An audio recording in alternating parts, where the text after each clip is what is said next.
To continue our conversation with Terry Jeffrey there. There would be just outside Washington, D.C., in that snowy environment there in the nation's capital. Terry is the editor-in-chief of CNS News, in addition to being a nationally syndicated columnist. So, Terry, 53 political prisoners supposed to be out in exchange for diplomatic relations. Looks like the Castro brothers have pulled one over on the president, or did they? Well, that's a good question.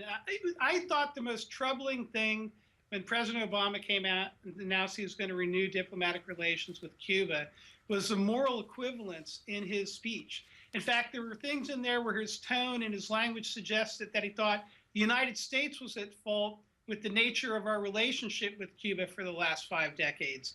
When in fact, if you look at the State Department's own human rights report on Cuba, it says that the State Department, Obama's State Department, says Cuba is an authoritarian regime run by the Communist Party. Everybody that is in the government of Cuba is either a member of the Communist Party or has been approved by the Communist Party. There is no freedom in Cuba. Cuba is what the Soviet Union was before 1989 when the Berlin Wall came down. And President Obama doesn't seem to have the same sort of distrust and wariness about a communist regime that American presidents in the past have had.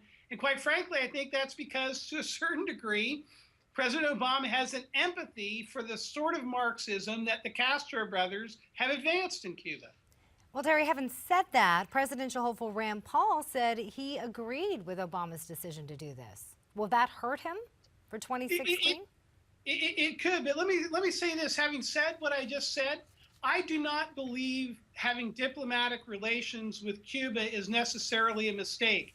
I think that when we didn't have diplomatic relations, for example, with Saddam Hussein's Iraq, we did not know what was going on inside Iraq. Same when we didn't have diplomatic relations with Muammar Gaddafi's Libya. Muammar Gaddafi was an evil man. Saddam Hussein was an evil man. They ran evil regimes. But that doesn't necessarily mean the United States shouldn't have diplomatic relations.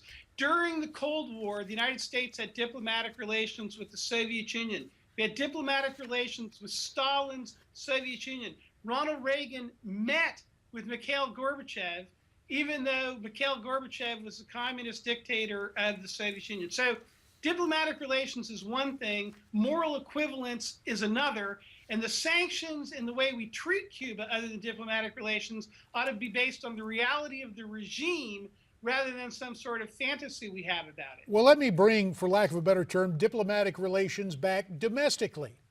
Do you think this president will speak as glowingly of the Republican majorities in the House and Senate with the start of this new Congress as he does about the Castro brothers, for example? Will we see? We've been hearing the president's going to reconcile. 30 seconds. Do you think that's going to happen here?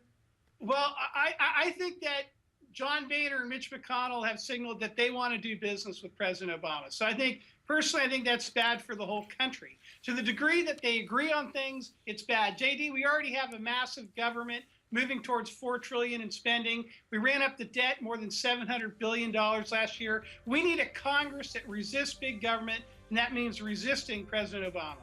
Terry Jeffrey, editor-in-chief of CNS News and nationally syndicated columnist. As always, Terry, we appreciate your time. Now, don't go away.